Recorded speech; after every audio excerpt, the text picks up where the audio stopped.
संसाराला काडी समान समजावे. तृणं ब्रह्मविदः स्वर्गम तृणं शूरस्य जीवनम जिमाक्षस्य तृणं नारी निस्पृहस्य तृणं जगत.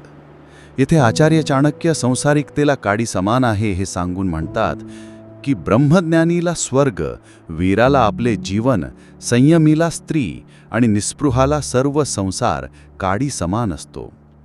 याचा आशय असा आहे की जी व्यक्ती ब्रह्म जाणते तिला स्वर्गाची काहीच इच्छा नसते, कारण स्वर्गातील सुखे भोगल्यानंतर पुन्हा जन्म घ्यावा लागतो. ब्रह्मज्ञानी ब्रह्मात विलीन होऊन जातो, म्हणून त्याच्यासाठी स्वर्गाचे काहीच महत्त्व राहत नाही. युद्धभूमीत शौर्य दाखवणारा योद्धा आपल्या जीवनाची पर्वा करीत नाही. जो मनुष्य आपल्या इंद्रियांना जिंकून घेतो त्याच्यासाठी स्त्री काडीसारखी मामूली क्षुल्लक वस्तू होते. ज्या योग्याच्या सर्व इच्छा समाप्त झालेल्या असतात तो साऱ्या विश्वाला काडी समान मानतो. हा व्हिडिओ आवडल्यास कृपया लाईक करा, शेअर करा.